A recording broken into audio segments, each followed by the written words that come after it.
Hey guys, Nats here and welcome back to Book Chats with Nats. These are my books, I'm Nats, and today it's the March reading wrap up, everything I read in March. So I read 6 books this month. I read 3 physical books and the other 3 were on my trusty Kindle. I read 5 thrillers. It was definitely thriller heavy this month.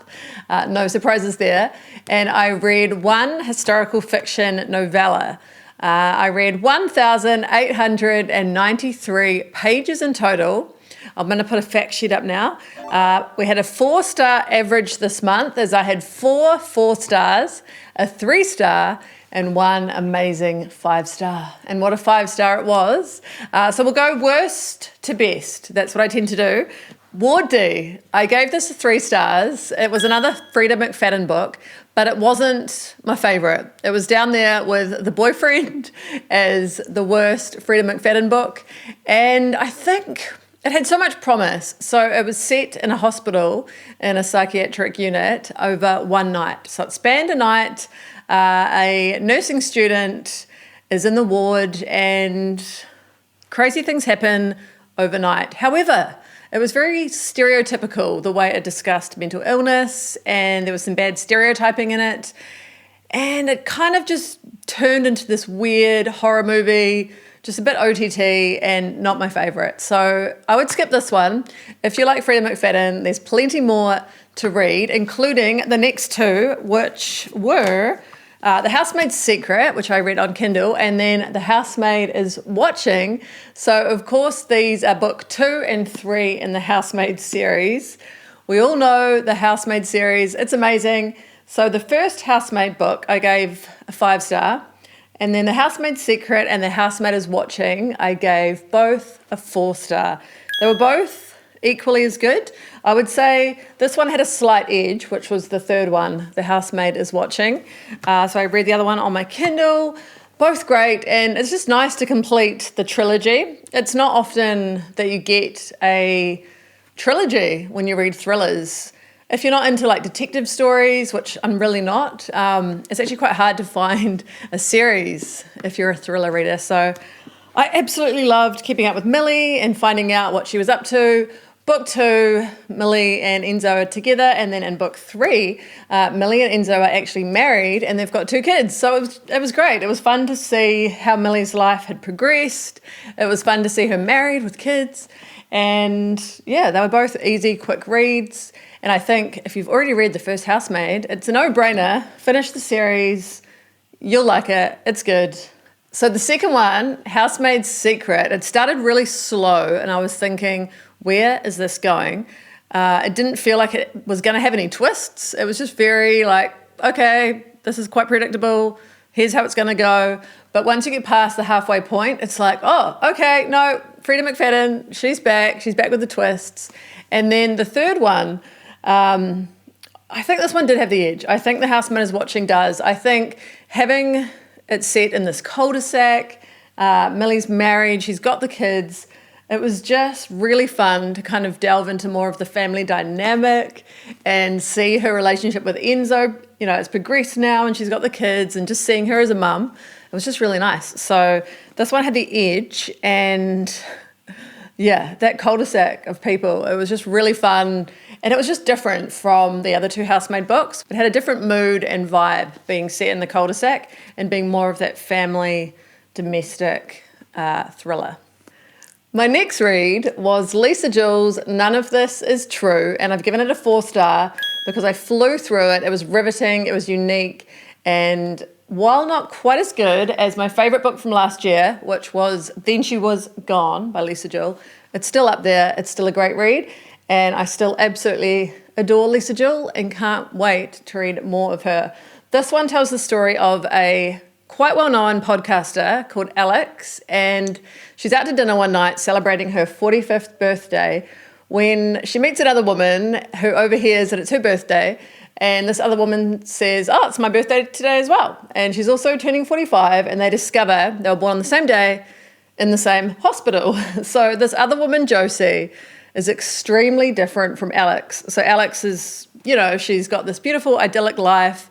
She's quite well off. She's got this podcast and she lives in a nice house. And then Josie, she's not from a well-off background. She grew up on an estate. Just very, very different woman, and they bond over their birthdays. And then Josie says to Alex one day, because the kids have actually gone to the same school as well. So heaps in common, but very, very different. And then Josie says, why don't you have me on your podcast? Because I have the craziest life story that you won't believe. You need to have me on your podcast. And usually Alex does podcasts about very successful women and how they've become so successful. And Josie says, I've got an idea. You should do a podcast on someone who's about to change their life, who's had a really insane life and wants to have a fresh start. And Alex is like, well, I was looking to do a new series. That sounds intriguing. And Josie seems very intriguing. So Alex and her start recording sessions, and slowly Josie's story gets weirder and weirder. And then interspersed throughout the book are these snippets of the podcast sessions, and also it is revealed that it's become a Netflix show. So the podcast has been turned into a show, obviously, after. And so throughout the book, we're getting like these Netflix snippets and snippets of the podcast as well. So we know throughout that it must have become crazy, the story, because it's ended up as a Netflix show. And crazy it is. So it's a real character-driven book rather than a plot-driven book, and I highly recommend it.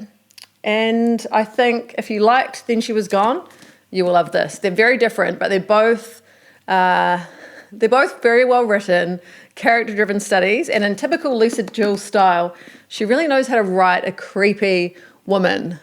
She knows how to write these really oddball characters. She does that well.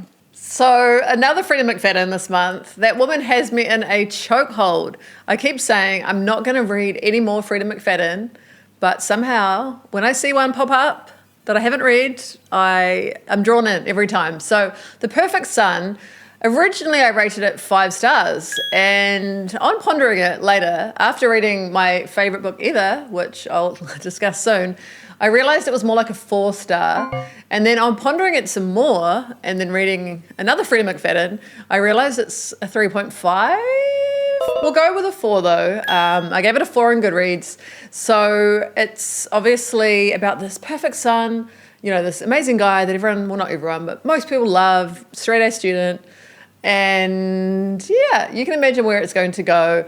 So it's kind of in the vein of The Boyfriend, in terms of there's some school drama, there's young ones involved, and yeah, the twist once again did not see coming.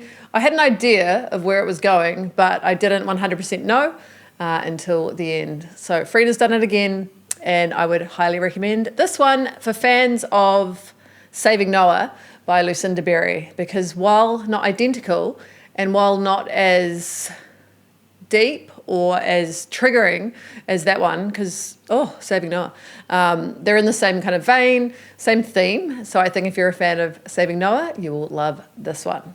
And lastly, my absolute favourite book of the month, an easy 5 stars, was Claire Keegan's Small Things Like These.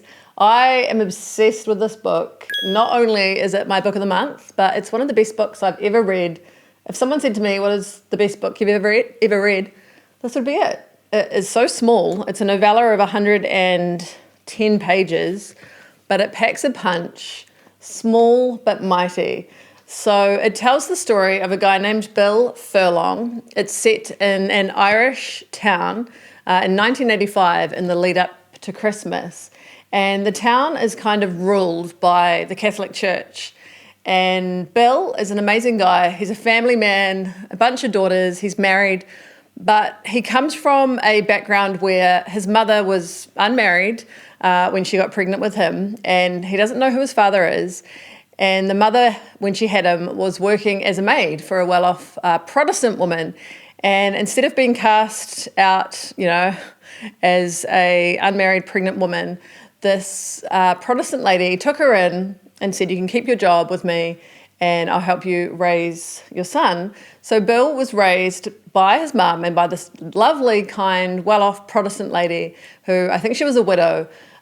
So Bill is aware that he's had this life because of the kindness of this other woman.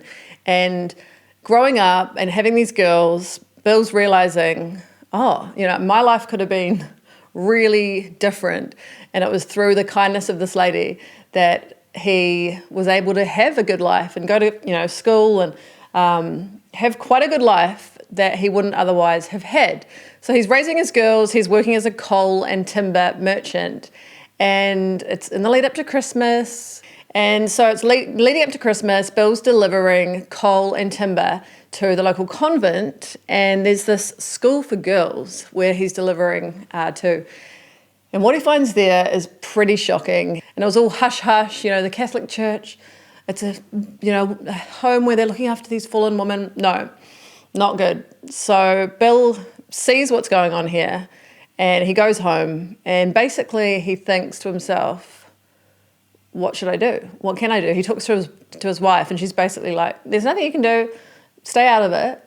But Bill, knowing that he's come from the background that he has and that he was raised by this woman, saved by this woman, his mother could have ended up in one of those places.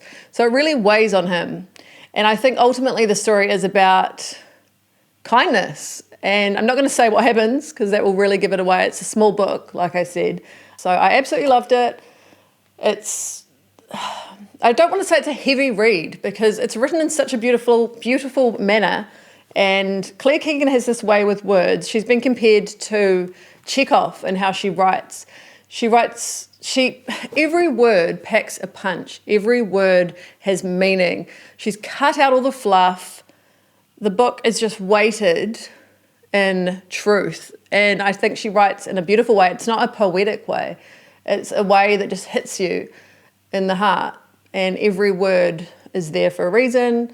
I feel like I can imagine her writing and just cutting, and just editing her work down until every word that's there is there with purpose. So this is my top read ever. Loved it. That is my wrap up for March, and I will link my April TBR below because I filmed that the other day. And I hope to see you guys in my next video. Bye. It's what you do.